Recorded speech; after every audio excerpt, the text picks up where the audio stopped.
దీనికోసం అని చెప్పేసి ప్రత్యేకంగా సీసీ కెమెరాలు కూడా ఏర్పాటు చేయడం జరిగింది. అది అందరూ కూడా గమనించాలి. మీ మీ జాగ్రత్తలో మాత్రం మీరు ఉండాలి. అదేవిధంగా ముఖ్యంగా ఇక్కడ మరి అందరూ ఎక్కువ కూడా కాలేజ్ స్టూడెంట్స్ మైనర్స్ ఉన్నారని చెప్పి తెలుసు. మీరు కూడా మీ విలేజ్లో ఉన్నప్పుడు లేదా మీ సొంత వాహనాలు తోలేటప్పుడు ఎవరు కూడా డ్రైవింగ్ లైసెన్స్ లేకుండా డ్రైవింగ్ చేయకూడదు. అదేవిధంగా మీరు ఎల్లవేళలా మీ వెహికల్కి ఇన్సూరెన్స్ అనేది కంపల్సరీ. ఈ ప్రమాదం అనేది మనకి చెప్పిరాదు, అది ఏ క్షణంలోనైనా జరగవచ్చు. అలా జరిగిన సందర్భంలో కనీసం మనకి ఇన్సూరెన్స్ ఉంటే కనీసం అవతల మన వెహికల్తో డ్యామేజ్ అయినటువంటి అవతల వ్యక్తికి డ్యామేజ్ కానీ లేదా వ్యక్తి ప్రాణ నష్టం జరిగితే వాళ్ళకి ఇన్సూరెన్స్ క్లెయిమ్ కానీ వస్తుంది. అదే మనకి ఏమీ లేకపోతే మీ పర్సనల్ వెహికల్ ఎవరైతే ఓనర్ ఉంటారో వారి మీద క్లెయిమ్ వేయడం జరుగుతుంది.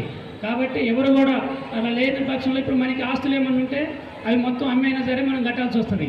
కాబట్టి అందరూ కూడా ఇన్సూరెన్స్ కోసం మన 2 వీలర్కి అయితే థర్డ్ పార్టీ ఇన్సూరెన్స్ ఒక 1000 రూపాయల వరకే ఉంటుంది. అదే 4 వీలర్ అయితే ఒక 5000 అట్లా ఉంటుంది. థర్డ్ పార్టీ ఇన్సూరెన్స్ పెద్ద కష్టం కాదు. అందరూ కూడా మినిమం థర్డ్ పార్టీ ఇన్సూరెన్స్ కూడా మెయింటైన్ చేయాలని చెప్పి కోరుకుంటున్నాం.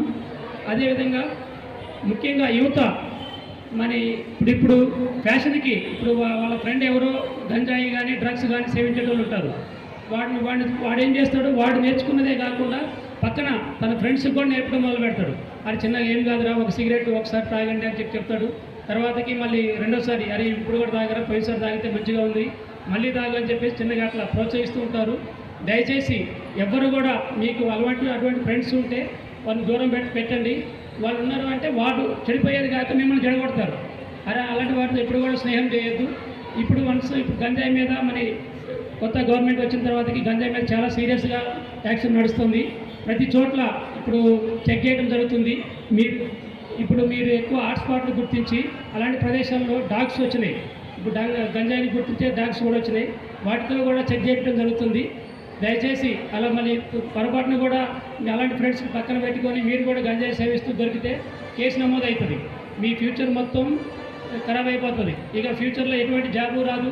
కనీసం ఈవెన్ ప్రైవేట్ జాబ్ కావాలన్నా కానీ పక్కాగా పోలీస్ క్లియరెన్స్ సర్టిఫికేట్ కావాలి. మీరు కేసులో ఇరుక్కున్నారంటే ఎటువంటి క్లియరెన్స్ సర్టిఫికేట్ ఇవ్వరు. కాబట్టి ఎవరు కూడా అలా చిన్న చిన్న విషయాలకి జల్సాలకు అలవాటు పడి కేసుల్లో ఇరుక్కోవద్దని చెప్పేసి తెలుపుతున్నాను. ఇప్పుడు ఇవి ముఖ్యంగా ఈ రోజుల్లో అందరూ కూడా ఇబ్బంది పెట్టే సమస్య ఏంటంటే సైబర్ క్రైమ్స్. మనం ఎన్ని చెప్తుంటాం అయినా సరే మోసపోతూనే ఉన్నారు. ఆ మోసపోయేటోళ్ళు కూడా ఎవరు, చదువుకున్న వాళ్ళే ముఖ్యంగా మోసపోతున్నారు. ఎందుకు మోసపోతున్నారు? మనిషికి అనే ఆశ. ఎవరైనా సరే సైబర్ ఫ్రాడ్ చేయాలనుకునేటోళ్ళు ఏం చేస్తాడు, మనకి ఆశ కల్పిస్తాడు. అంటే ఎట్లా ఎరేస్తాడు, ఫస్ట్ ఆ ఎరేషన్ కూడా ఎట్లా వేస్తాడు, చిన్నగా ఫస్ట్ టైం మీకు లాటరీ తగిలిందని చెప్పేసి ఒక 100 రూపాయలు బోనస్ ఏదో మనకి క్రెడిట్ అయినట్టు చేస్తాడు. తర్వాత ఇంకా మీకు ఎక్కువ డబ్బులు వచ్చినాయి, మీకు అవి రావాలంటే మీరు తరచూ మా అకౌంట్లోకి డబ్బులు వేయాలి, ముందు మీరు అడ్వాన్స్గా అవి వేస్తే మేము కోట్లలో లక్షల్లో డబ్బులు ఇస్తామని చెప్పి చెప్తారు. దాన్ని నమ్మేసి వీళ్ళు మనోళ్ళు